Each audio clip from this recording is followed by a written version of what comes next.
페이지 88쪽 2단의 2번입니다. 문법 요소와 어휘. 공통국어 1회에서 나올 수 있는 마지막 문법입니다. 그래서 여기가 아마 기말고사 시험 범위가 될 거고, 문법 요소는요, 문법이라는 영역의 전 영역을 총망라하고 있는 부분입니다. 따라서 문법 기초가 없으면 없을수록 여기는 진짜 힘든 부분이에요. 그래서 하루에 높임 표현 하나, 시간 표현 하나, 피동 표현 하나 이렇게 반쪽씩 끊어 나갈 테니까 끊임없이 복습하시면서 하나씩 따라오는 과정이 중요하십니다.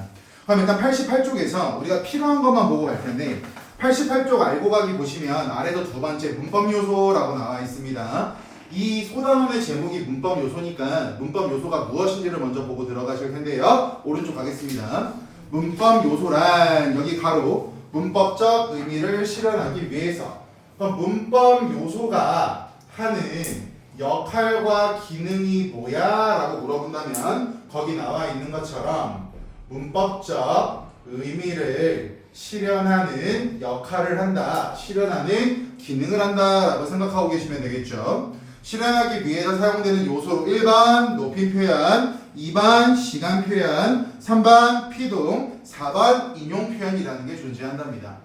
우리가 왜 문법 요소를 배워야 되는지에 대한 그 근거가 바로 뒤에 이어지는데요. 문법 요소를 정확하게 이해하고 사용한다면 1번 자신의 태도나 인식을 언어에 효과적으로 반영, 2번 상대방의 태도나 인식을 적절하게 읽어낼 수가 있기 때문에 우리는 문법 요소라고 하는 영역을 학습해야 된다라고 봐주시면 좋을 것 같습니다. 영상 찍고 있다 형아. 90쪽 들어가서 높임 표현이라고 나와 있는 영역을 확인을 한번 해보도록 할게요. 90쪽 높임 표현. 그러면 우리가 일상생활에서 높임 표현이라고 하는 건 여러분들이 흔히 사용하고 계신 표현 중에 하나가 높임 표현입니다. 예를 들어서 저한테 여러분들이 존댓말 하실 거고요. 옆에 있는 친구에게 편하게 반말을 하실 텐데 높임말이나 반말 이러한 모든 것들을 우리는 높임 표현이라고 설명을 해요. 그럼 높임 표현이 무엇인지 거기 나와 있는 정의를 잠깐 볼게요. 합니다. 높임 표현이란 여기 네모 말하는 사람. 높임 표현을 공부하실 때 여러분들이 가장 먼저 주목하셔야 되는 건 말하는 사람입니다. 이 말하는 사람을 저희는 같은 말로 화자라고 설명을 하죠. 말하는 이. 그래서 문법 요소에 높임 표현이나 피동 표현에서 가장 먼저 해야 되는 게 뭐야? 라고 물어보시면 무조건 화자를 찾으셔야 되고요. 또는 무조건 문장 내에서 가장 핵심적인 역할을 하는 주어를 먼저 찾으셔야 돼요. 그래서 문법 요소에서 가장 중요한 게 화자이자 주어가 되니까 말하는 사람의 기준점 명확하게 세워놓으시고 이어서 가겠습니다. 어떤 대상에 대하여 라고 나와 있는데 어떤 대상에 대하여 이어서 읽어볼게요. 높고 낮은 정도를 어떻게 표현한 것이다? 언어적으로 표현한 것을 높임 표현이라고 설명을 한답니다. 다시 설명드릴게요. 말하는 사람이 어떤 대상에 대해서 높고 낮은 정도를 언어적으로 표현한다. 얘를 뭐라고 한다? 높임 표현이라고 합니다. 90쪽에 상단 부분 보고 있습니다. 그러면 여기서 여러분들이 가장 먼저 눈치를 채셔야 되는 포인트가 뭐냐면 잘 보세요. 선생님 높임 표현이니까 무조건 높여야 높임 표현 아닙니까? 라고 질문할 수 있는데 국어에서 높임 표현은요 높고 낮은 정도라고 나와 있으니까 어떠한 대상을 높이거나 낮추는 이 모든 행동을 높임 표현이라고 설명을 합니다. 그럼 여러분들께서 옆에 있는 친구에게 반말하는 것도 높임 표현의 일종이 되니까 높임 표현이라고 해서 무조건 높여야 되는 것이 아니라 낮춰도 된다는 점 정확히 잡고 계시면 좋을 것 같고요. 두 번째입니다. 그럼 여기서 우리가 궁금증을 가져야 되는 건 대체 어떠한 대상이지? 라고 하는 부분에 궁금증을 가지고 계셔야 될 텐데요. 왼쪽 날개 보실게요. 핵심 정리 맨 위에 박스. 누구를 높이는가? 라고 나와 있죠. 누구를 높이는가? 거기서 누구라고 하는 글자 동그라미 쳐보시면 그 누구라고 하는 게 바로 여기서 말하는 어떤 대상이 됩니다. 어떤 대상. 그러면 지금 교과서에 이미 정답이 나와 있는데 누구를 높이는가 해서 크게 세 가지로 분류된다 라고 나와 있습니다. 첫 번째, 청자를 높인다. 청자는 같은 말 듣느니 라고 생각해 주시면 될 거고요. 같은 말 나와 대화를 하고 있는 대화 상대방이라고 생각하시면 돼요. 청자는 듣느니이자 대화 상대방이다. 두 번째는 주체라고 나와 있고 세 번째는 객체라고 나와 있는데 이따가 교과서에서도 주체높임법, 객체높임법을 배울 테지만 미리 정답을 말씀을 드리면 주체라고 하는 건 어떻게 기억하시면 간단하냐면요. 주어라고 생각하시는 게 간단합니다. 주어. 세 번째, 객체라고 하는 건 어떻게 기억하시면 좋냐면 목적어 또는 부사어를 객체라고 설명을 하니까 목적어와 부사어를 생각하실 때는 객체랑 관련된 부분이구나. 주어가 나오면 주체랑 관련된 부분이구나 라고 생각하시면 좋을 것 같아요. 그런데 어떤 대상인지는 세 가지로 분류가 되는데 여러분들이 하나 생각해야 되는 거. 그러면 높이거나 낮추는 기준에 대해서 여러분들이 알고 계셔야 되겠죠. 나랑 대화하는 상대방을 높여야 될까? 낮춰야 될까? 또는 목적어를 높여야 될까? 낮춰야 될까? 등등등 어떠한 대상을 높이거나 낮출 때는 기준이 필요한데 그 기준은 크게 세 가지가 있습니다. 첫 번째, 여러분들이 저에게 존댓말을 사용하는 이유는, 높임 표현을 사용하는 이유는 제가 여러분들보다 나이가 많기 때문에 저한테 높임말을 사용하실 겁니다. 반면에 가정에 동생이 있으신 분은요, 동생이 나보다 어리니까 반말을 쓸 거야. 낮춘다라고 하는 게 되겠죠. 두 번째입니다. 사회적 지위. 여기서 말하는 사회적 지위라고 하는 게 정확히 어떤 의미를 말하냐면 예를 들어 볼게요. 제가 제1학원에 취업을 했는데요. 만약 제가 모시고 있는 원장님의 나이가 20살이라고 가정을 해볼게요. 그럼 저보다 당연히 20살이라고 하면 원장님의 나이가 적으니까 저는 나이만 놓고 보면 반말을 해도 상관이 없겠죠? 하지만 제1학원이라고 하는 공간 내에서 저의 사회적인 지위는 원장님보다는 아래에 있으니까 저는 원장님한테 높임말을 써야 될까요? 반말을 해야 될까요? 높임말을 써야 된다고. 그래서 사회적 지위에 따라서 높이거나 낮출 수 있다. 반면에 제 후임으로 들어온 사람이 50살이라고 가정을 할게요. 그럼 50살이라고 해서 저보다 나이가 많다라고 해서 저는 존댓말 쓸 필요가 있다 없다? 없다. 그 사람이 저보다 사회적 지위가 낮으니까. 세 번째입니다. 세 번째는 저랑 좀 오래 수업하신 분들은 아실 텐데 제가 항상 처음 보는 아이들에게 존댓말을 쓰죠. 존댓말을 사용하는 이유는요. 저는 그 학생을 처음 봤고 그 학생이 어떤 학생인지 모르니까 예의를 갖춘다라고 봐주시면 되겠죠. 이렇게 처음 보는 사람과 나와의 관계에 관해서는 심리적 거리감이라고 하는 녀석이 작용할 거야. 처음 보는 사람은 나와 심리적 거리감이 멀 거고 내가 익숙하게 본 사람은 심리적 거리감이 가깝겠죠. 그래서 우리가 하루하루 같이 생활하다 보면 편해졌을 경우에 말도 가볍게 반말을 하는 경우도 있고요. 간단하게 상대방에게 이야기를 하는 경우도 있지만 내가 처음 보는 사람에게는 무조건 무슨 말을 쓴다? 존댓말을 쓴다고. 따라서 높이거나 낮춰야 되는 기준점은 이 세 가지로 정리가 되니까 이 세 가지에 대해서 미리 알고 계시면 좋을 것 같습니다. 그럼 본격적으로 높임 표현에 들어갈 건데 상대 높임법을 먼저 볼까요? 상대 높임법을 먼저 보고 들어갈게요. 입니다. 오늘 배우는 거는 몇 가지 운영 방법에 대해서만 여러분들이 외우고 계시면 굉장히 쉽게 도출되는 영역이니까 부담 갖지 마시고 같이 볼게요. 상대 높임이란 대화 상대를 말 그대로 여기서 말하는 상대는 교과서에 나와 있는 것처럼 대화 상대 또는 듣느니 또는 청자라고 할 수 있다라는 거 앞에서 보고 들어왔으니까 한 번 더 복습하시고 이어서 갈게요. 대화 상대를 지금부터 킥포인트입니다. 형광펜으로 밑줄 치세요. 대화 상대를 높이거나 또는 낮추는 방법을 상대 높임이라고 한답니다. 그럼 제가 지금 여러분들께 뭐라고 말씀을 드렸냐면 상대 높임은 대화 상대를 높일 수도 있고 낮출 수도 있다라고 설명을 드렸습니다. 그럼 이따가 배우는 주체 높임과 객체 높임에서도 상대 높임처럼 높이거나 낮출 수 있는지에 주목하시면서 비교 분석하시면 되겠죠? 그게 첫 번째 문제입니다.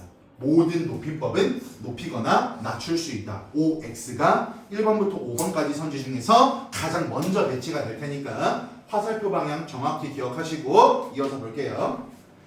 종결함의를 통해 실현된다라고 나와 있는데, 즉 상대의 높임을 나타내는 방법이 뭐가 있어? 라고 물어보면 교과서에 나와 있는 것처럼 종결 어미를 통해서 상대의 높임을 실현할 수 있습니다 라고 기억하시면 되고요. 이 종결 어미를 같은 말로 우리는 종결 표현이라고 설명해도 특이사항은 없으니까 종결 어미와 종결 표현이 같은 말이라고 알고 계시면 좋을 것 같아요. 그런데 뒤에 학습활동 가면은 이 함정이 하나가 있어서 여기까지 좀 말씀을 드릴게요. 일단 종결어미라고 하면 우리는 어떤 것을 종결어미라고 설명을 하냐면, 복습 한번 해봅시다. 중간고사 때 배웠던 건데, 용언이 어떻게 구성되어 있어? 라고 물어보면 저희는 어간과 어미로 구성되어 있습니다 라고 설명을 할 거고요. 여기서 말하는 어간과 어미는 예를 들어서 먹다, 먹고, 먹어서, 먹으니 라고 가정을 했을 때 형태가 달라지지 않고 고정되어 있는 이 먹을 어간이라고 설명을 하고요. 저희는 형태가 계속 바뀌는 이 뒤를 어미라고 설명을 할 겁니다. 되었어요? 그런데 우리가 어미에 대해서 구체적으로 배우진 않을 텐데, 어미는 크게 종결어미라고 하는 것도 있고요, 연결어미라고 하는 것도 있어요. 이게 무슨 말이냐면 간단히 설명을 드릴게요. 먹다라고 하면 문장이 끝나는 거야, 끝나지 않는 거야? 먹다라고 하면 끝나겠죠. 그래서 여기서 말하는 이 다와 같은 것을 문장을 끝맺는다라고 해서 이런 것을 종결어미라고 설명을 합니다. 반면에 vs 먹고라고 하면 문장이 끝나는 거야, 이어지는 거야? 이어지는 게 될 텐데, 여기 나와 있는 이 고와 같은 것을 무언가를 연결한다라고 해서 연결어미라고 설명을 합니다. 따라서 문장을 끝맺는 역할을 하는 것을 종결어미라고 설명을 하니까 뒤에 나와 있는 모든 것들을 다 종결어미라고 생각하시면 큰 착각이 됩니다. 따라서 종결어미와 연결어미에 대해서는 구분하고 계시면 좋을 것 같고요. 국어에서 이러한 종결어미는 크게 두 가지 기능을 합니다.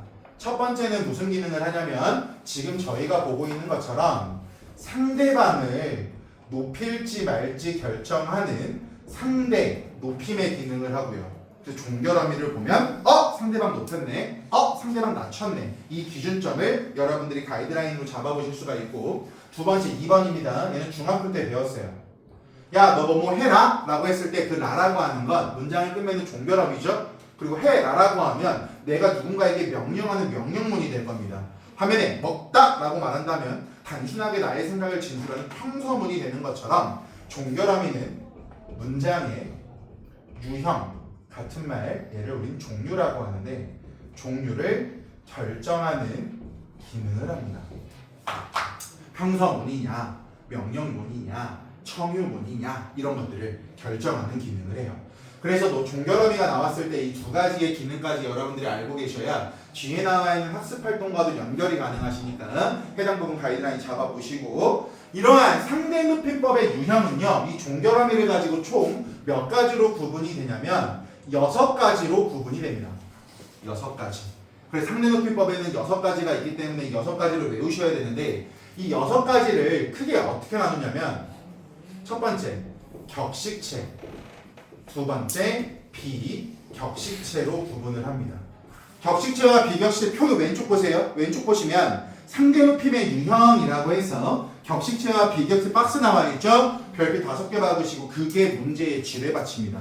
그거 여러분들이 다 외우고 계셔야 해당 부분에 대한 가이드라인이 형성이 가능하신데, 하나씩 볼게요. 일단 격식체라고 하는 건 어떤 것을 격식체라고 하냐면, 예의를 갖춰야 되는 상황을 격식체라고 설명을 하고, 예의를 갖춰야 되는 상황을 우리는 공적인 상황 또는 공식적인 상황이라고 설명을 합니다.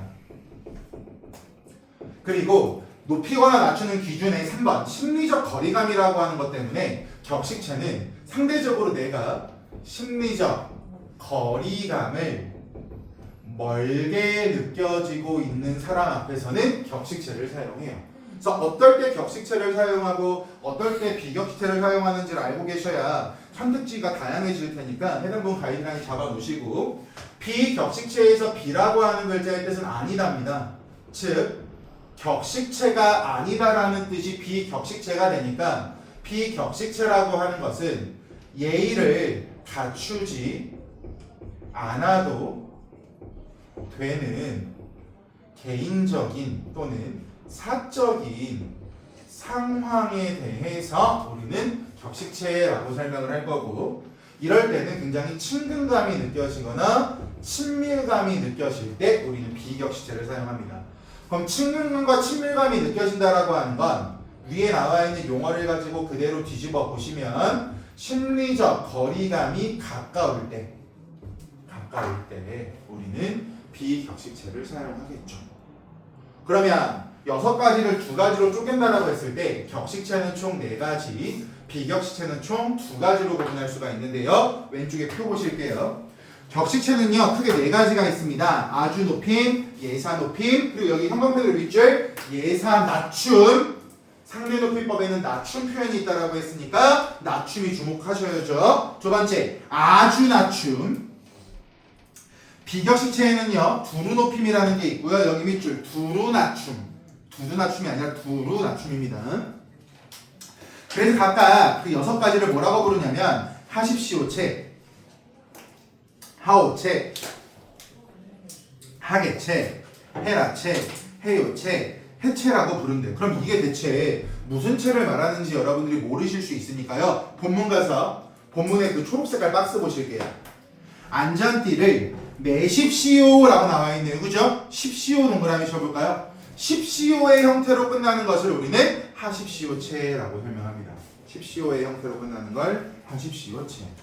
두 번째, 매오, 가오, 하오처럼 오로 끝나는 것들을 뭐라고 설명하냐면 하오체라고 설명을 합니다.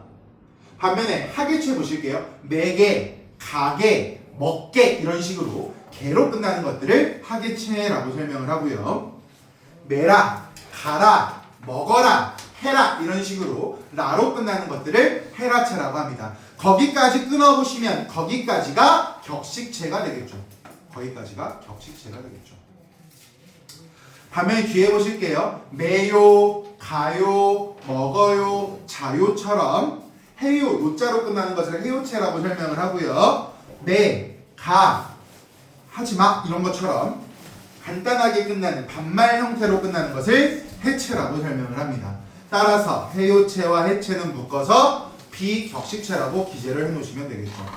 상대 높이법에서 나올 수 있는 문제 유형은 뭐냐면 아까 왼쪽에 나와 있는 박스 있죠. 그 박스 암기는 당연한 거고 안전띠를 이라고 해서 마지막으로 봤던 그 예문처럼 서술어를 보고 얘는 아주 높임이야, 예사 높임이야, 아주 낮춤이야, 뭐 두루 높임이야, 두루 낮춤이야 여러분들에게 이거를 고르는 정답이 나올 거라서 이런 문제들이 나오면 다양한 예문을 통해 연습하시고 얘가 무슨 체이고 어떤 높임인지 어떤 낮춤인지를 구분하는 연습을 많이 하시면 쉬울 거예요. 되었어요?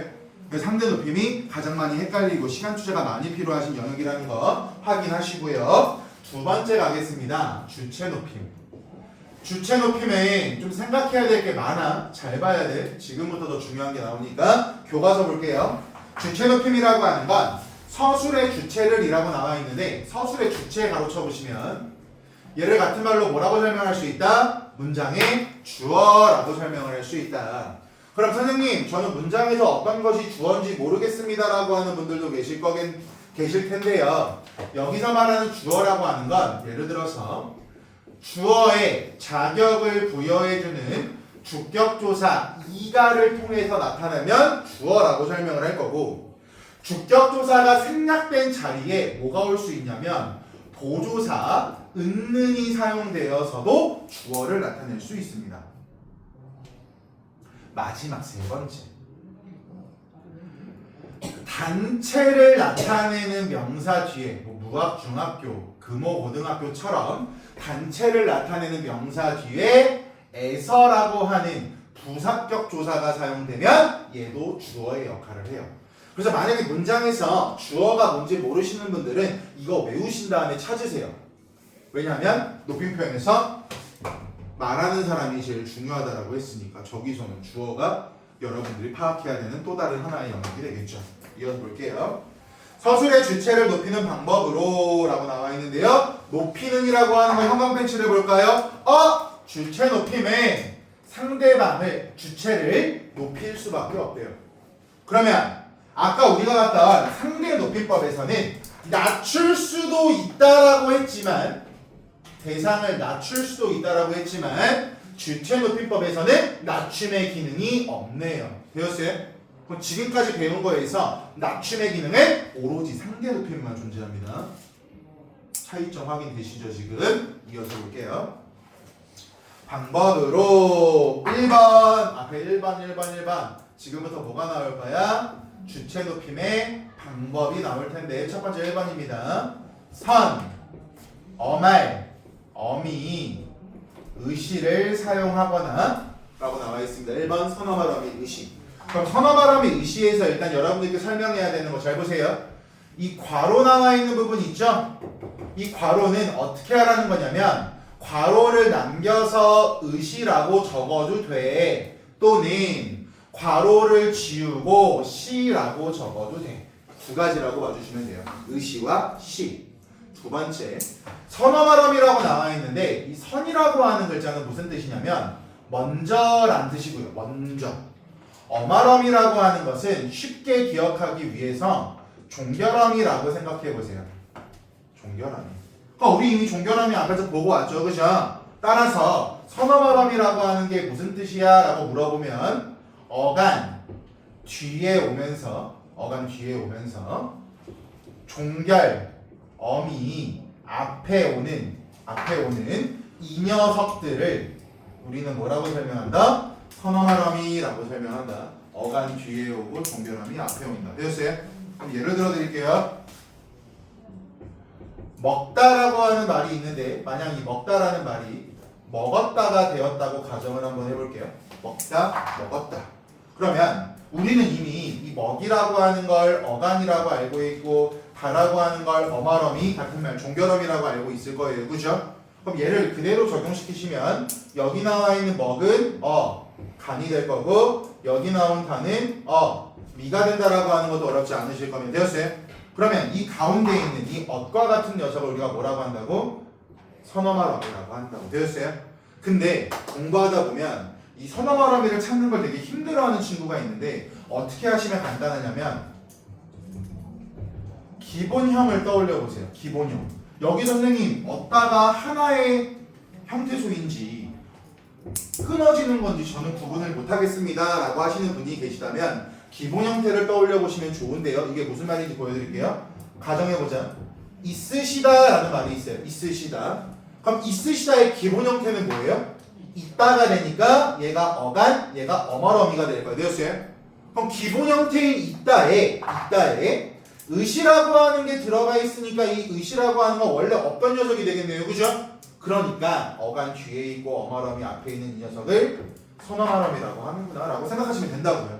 되셨어요? 그래서 기본 형태만 알고 있다면 얘는 쉬운 게임이 될 거고 뒤에 2번 주격조사 깨서 우리가 아까 주어를 찾을 때 주격조사 이가나 보조사 은는이나 단체명사 뒤에서 에서를 찾자라고 했었잖아요. 그죠? 그래서 여러분들은 옆에 있는 친구를 높일 필요가 없으니까 예를 들어서 지호가, 담이가 이런 식으로 주격조사 이가를 사용할 거라고. 근데 나보다 나이가 많은 어른에게는 선생님께서, 아버지께서라는 말을 사용하시겠죠? 따라서 여기 나와 있는 주격조사의 께서는 주격조사 이가의 높임 표현이라고 봐주시면 될 것 같아요. 되었어요? 여기까지 지금 두 가지 봤는데 지금부터 잘 들어야 됩니다. 1번과 2번은 주체를 높일 수 있는 주체 높임법 방법 중에서 일반적인 녀석입니다. 그럼 마지막 3번 갈게요. 교과서 보시면 계시다 3번 앞에 계시다, 주무시다 등의 특수 어휘를 사용한다. 얘는 별표시 100만 개짜리입니다. 잘 들으세요. 특수 어휘라고 하는 건 말 그대로 일반적인 게 아니라 특수하게 만들어진 것을 특수 어휘라고 설명을 할 겁니다. 이거 되었어요? 얘가 왜 이해가 돼야 되는지를 예를 통해서 보여줄 거라. 여기가 진짜 중요한 거야. 킬러 문항이 나오면 여기서 나올 겁니다. 할게요. 그럼 3번이 특수하게 만들어진 거니까 죄송하지만 요령 없어요. 얘는 여러분들이 100% 완벽하게 암기하셔야 됩니다. 방법이 없어요. 외우세요. 특수한 거니까, 특별한 거니까 외워야 된다. 근데 특수하게 만들어진 것이기 때문에 일반적인 원리가 3번에다가 이렇게 적용되면 될까요? 적용되면 안 될까요? 적용되면 안 될 거예요. 이거 됐어요? 갑니다. 교과서에 특수어휘의 예시로 뭐가 나와 있냐면 계시다라는 게 있고요. 주무시다라고 하는 단어가 나와 있을 거예요. 계시다, 주무시다. 여기까지 되셨나요? 갑니다. 잘 봐. 잘 봐. 잘 봐. 잘 봐. 화살표로 갈 거야. 시험 문제 이렇게 나옵니다. 계시다의 시는, 주무시다의 시는 선어말 어미 시를 사용해서 주체를 높이고 있다. 이게 맞는 문장인가요? 틀린 문장인가요?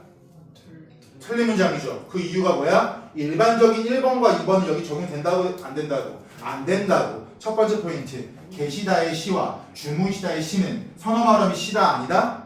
아니다. 따라서 얘는 형태소를 분석하라고 하면 계시라고 하는 게 하나의 어간, 주무시라고 하는 게 하나의 어간이 됩니다. 되었어요?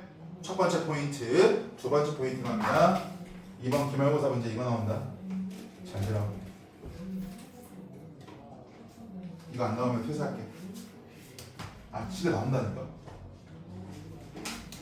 지금 이거 설명했죠? 얘랑 비교한다. 잘 봐. 국어가 그지 같은 거. 특수어휘와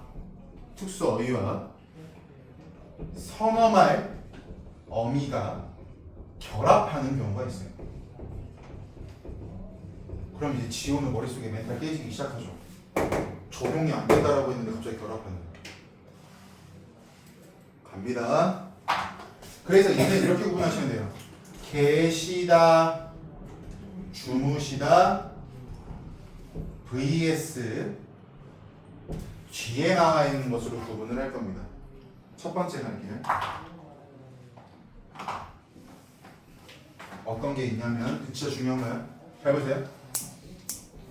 얘들아, 편찮다라고 하는 말이 무슨 뜻이에요? 아프다죠? 잘 보세요. 편찮다라고 하는 건 주어가 아플 거야. 그죠? 그럼 얘는 주어가 아픈 부분이 될 테니까 특수어휘가 되겠죠. 그죠? 일반적인 원리로 적용할 수 없으니까요. 그죠?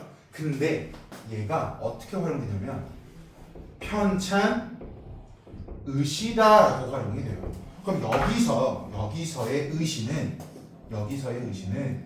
선어어로 의시가 된다. 그래서 편찬 의시다라고 하는 건 특수어휘 플러스 선어어입니다. 반면에 아까 여기서 얘네들은 뭐라 그랬어? 절대로 선어말 어미 시가 아니라고 했잖아. 그죠? 근데 여기서는 특수어휘랑 선어어휘가 결합하고 있다. 또 하나 볼까요? 아유, 할머니 할아버지들이 다 주시지만 빨리 잡숴. 지금 먹으라는 의미가 되겠죠? 근데 우리가 어른에게 아버지 식사 잡수세요 라고 하는 것처럼 잡수시다라고 하는 형태로도 쓸 수가 있어요. 그럼 여기서 시라고 하는 글자도 선어어미 시가 되겠죠. 마지막 하나입니다. 얘들아, 먹다라고 하는 것을 지방에 있는 사람들로 하면 아유, 얼른 들어. 밥 식어. 얼른 들어. 먹다의 높임말이 들답니다. 특수어휘죠. 근데 어유 빨리 드셔라고 말하면서 드시다로 형태가 달라지는 경우가 있어요. 이때 나오는 시도 특수어휘와 선어말 어휘가 결합하는 경우의 시입니다. 이 세 가지 빨간색만 외우세요. 나올 겁니다. 나 퇴사방 걸었다. 영상 남았으니까 안 나오면 퇴사하세요라고 하시면 됩니다. 대신 나오면 상현이가 반삭할게요. 예? 영상 찍혔으니까 약속 지키셔야 돼요. 됐죠? 마지막 주체 높이법에 할 게 진짜 많은 이유가 뭐냐면 왼쪽 날개 보세요. 교과서 개념 설명이라 그래서 주체 높임은 크게 두 가지로 나뉘어질 수 있습니다. 직접 높임과 간접 높임. 그러니까 상대 높임은 그냥 상대 높임이고 방법만 알고 있으면 되는데 주체 높임은 또 이 안에 직접 높임이 있고요. 간접 높임이 있어요. 그럼 거기 교과서에 나와 있는 거 설명 한번 볼게요. 직접 높임이란 주체 높임의 일종으로 밑줄 주체를 직접 높이는 방법. 당연한 이야기 적어놔줘. 그럼 간접 높임은요? 간접적으로 높인다가 나올 거야? 아래 문장부터 볼게요. 간접 높임은 주체 높임의 일종으로 밑줄 주어와 긴밀하게 관련된 대상을 높이는 방법. 그러면 간접 높임이라고 하는 건 주어를 다이렉트로 높이는 게 아니라 주어랑 관련된 대상을 높인다라고 나와 있죠. 그죠? 그러면 우리가 객관식만 나올 때는 얘를 어떻게 풀면 되냐면 잘 들어. 이거 말고 쉬운 방법 없어. 직접 높임과 간접 높임을 구분하는 방법은 세 가지가 있습니다. 근데 이거 어디 가서 말하면 안 돼. 나처럼 수업하는 사람이 있을지 없을지 모르겠지만 저도 멍청해가지고 쉬운 거 찾다가 만들어낸 거라. 가겠습니다. 첫 번째, 주어의 수. 주어가 한 개다 직접, 두 개다 간접. 주어 찾는 방법 알려줬잖아. 이거 찾아야지 여러분들이. 두 번째입니다. 화살표의 수. 화살표는 제가 예문 적어서 보여드릴 겁니다. 한 개다 직접, 두 개다 간접. 마지막 세 번째, 특수어휘 사용 여부, 사용 가능성. 오, 잘 지워지네. 사용 가능성. 만약 특수어휘를 사용할 수 있다 라고 하면 직접 높임이고, 사용할 수 없다라고 말하면 간접 높임이에요. 그래서 특수어휘를 사용하지 못한다, 그럼 무조건 간접이고요. 특수어휘가 사용되었다, 그럼 무조건 직접이라고. 되었어요? 예를 들어서 문장 두 개만 보여드리고 마지막 객체로 갈게요. 아버지께서는 댁에 계신다.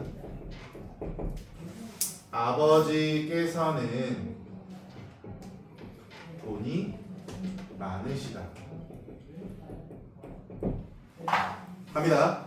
여러분들이 높임 표현 들어가면 가장 먼저 해야 되는 건 정답 고르는 게 아니라 높임과 관련된 장치를 찾으셔야 돼요. 첫 번째, 주격조사 깨서. 되었어요? 두 번째, 선어바람이 의식. 되셨죠? 세 번째, 계신다, 계시다라는 특수어휘. 되었어요? 빠진 거 있어요? 빠진 거 없어요? 높임 표현 빠진 거 있어? 빠진 거 없어?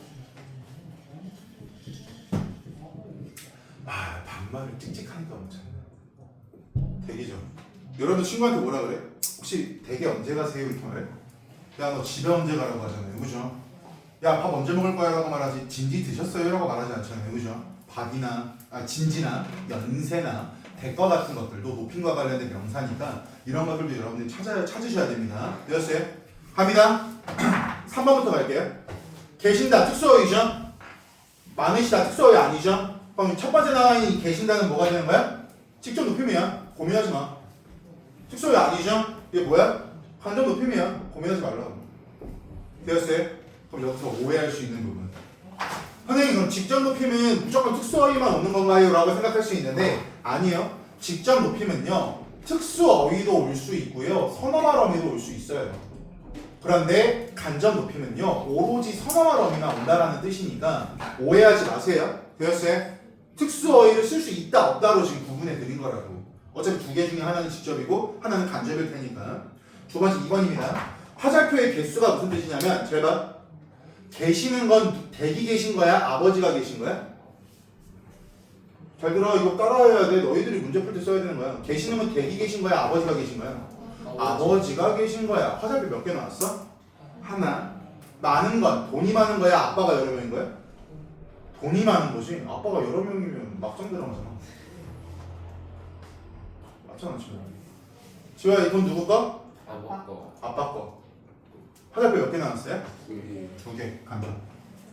됐어? 마지막 세 번째. 아버지께서는, 깨서 나왔으니까 주어네요. 그죠? 아버지께서는 주어네요. 돈이. 주격조사 이가에서 이가 사용되었죠. 그죠? 이게 마찬가지 뭐야? 주어네요. 그럼 간접 높임 주어의 개수 몇 개? 2개. 첫 번째 문장 주어의 개수 몇 개? 1개. 1개니까 직접, 2개니까 간접. 끝. 되었어요? 그러니까 이 세 가지로 문제 푸는 게 가장 나이스하다고. 딴 거 생각하지 말라고. 근데 방금 밑줄 치라고 했던 내용은 여러분들이 객관식 문제 보기로 나왔을 때 분석하셔야 되니까 그 내용에 대해서 인지를 하고 계셔야 되기 때문에 밑줄을 친 거고, 문제 풀 때는 이 세 가지 방법이 가장 나이스하다고요. 딴 거 생각하지 마시라고요. 되었어요? 오늘의 마지막입니다. 객체 높임법. 객체 높이면 금방 끝나요. 어렵지 않습니다. 공간이 협소하니까 여기다가 좀 적을게요. 필기할 것도 많이 없어서. 갑니다. 객체 높임법이라고 하는 건 객체가 뭔지 알고 있어야 되는데, 첫 번째 1번 밑동그라미 목적어. 그럼 얘들아, 문장에서 목적어를 만들어주는 목적격 조사는 뭐가 있어요? 우리가 이미 흔히 알고 있는 을이 있겠죠. 을. 두 번째 2번입니다. 동그라미 쳐야죠. 부사어. 그럼 부사어라고 했을 때 부사의 자격을 부여해주는 부사격 조사라는 게 존재할 텐데, 잘 들으세요. 저도 부사격 조사는 못 외웁니다. 왜? 제일 많아요. 그런데 높임 표현에서 사용하는 부사격 조사는 오로지 한 개입니다. 뭐냐면 에게. 우리 친구에게 편지 쓰죠. 뭐 하영이에게, 담이에게, 성현이에게. 그때 사용하는 에게가 객체 높임에서 말하는 부사격 조사입니다. 얘만 기억하시면 돼요. 목적어랑 부사 못 찾는 분들은. 갑니다. 목적어나 부사어에 해당하는 대상인 서술의 객체를 높이는 방법이다. 높이는만 형광펜 밑줄 쳐놓으시면, 와, 이제 객체 높임법도 높이는 기능밖에 없대요. 그러면 정리 한번 할까요? 낮춤의 기능은 오로지 어디에만 존재한다? 상대 높임법에만 존재한다. 낮춤은 only 상대, 주체랑 객체는 없다. 되었어요? 그럼 모든 높임 표현이 높이거나 낮출 수 있다. 맞는 문장이다, 틀린 문장이다? 틀린 문장이다. 오로지 뭐만? 상대 높임만 낮출 수 있다. 되었어요? 잡아놓으시고 이어서 갑니다. 방법이다. 1번 부사격 조사라고 나와 있네요. 첫 번째 방법입니다. 객체를 높일 때는 부사격 조사를 통해서 높일 수 있는데, 부사격 조사 깨. 그럼 아까 우리 주격 조사에서 봤던 것처럼, 얘들아, 주격 조사에서 봤던 것처럼 깨라고 하는 것은 높임이 되는 거고, 에게라고 하는 건 일반적으로 우리가 사용하는 조사가 되겠네요. 그죠? 그럼 에게의 높임 표현이 깨가 된다. 이가의 높임 표현이 깨서가 된다라는 거 헷갈리지 않으실 겁니다. 그런데 공부 많이 하다 보면 뭐가 헷갈리냐면, 얘들아, 깨서라고 하는 두 글자와 깨라고 하는 한 글자가 헷갈려서 어떤 게 주격조사고 어떤 게 부사격조사가 뭔지 헷갈리는 경우가 있거든요. 그것만 주의하시면 돼요. 근데 우리 편지 쓸 때 생각하면 돼요.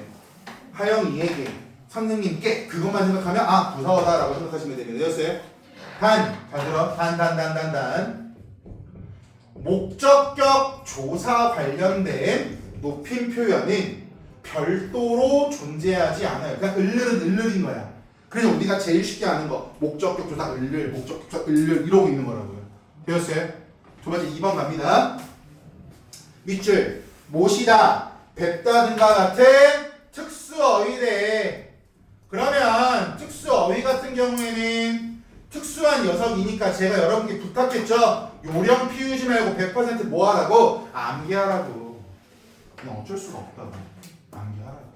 근데 여기 교과서 보시면 모시다, 뵙다 정도밖에 없는데 몇 가지만 더 적을까요? 몇 가지만 더? 들이다, 그리고 주다, 그리고 줍다가 있는데, 얘들아, 엿주다가 맞아? 엿줍다가 맞아? 엿주다가 맞아요? 엿줍다가 맞아요? 김다미씨, 앞에 거 뒤에 거 하나 둘 셋. 둘 다 맞습니다. 복수표 준호입니다. 자장면과 짜장면의 차이처럼요. 맞춤법 때문에 틀렸다고 실수할까봐. 아, 나 엿주다만 외웠으니까 엿주다는 틀려라고 어설프게 접근하실까봐 말씀을 드렸습니다. 되었어요? 여기까지가 높임 표현이고, 교과서 중간중간에 나와 있는 박스들은 여러분들이 집에 가서 복습하시면서 하셔도 크게 어렵지 않으실 거거든요. 그래서 금요일까지 해야 되는 건 이 반쪽 공부예요. 오늘 이 한 판으로 정리한 것만 여러분들이 금요일까지 끝내시면 높임 표현 끝난 거라고. 무슨 말씀인지 이해되셨어요? 기말고사가 얼마 안 남은 거야. 얼마 안 남은 거고, 미리미리 해놔야 뒤로 갈수록 편하고, 중간고사 경험해봤으니까 내가 지금 여유있게 놀고 있다가 나중에 어떤 폭풍을 맞이할지도 이미 알고 계실 거거든요. 그래서 일부러 하나씩 나간 거라고. 됐니?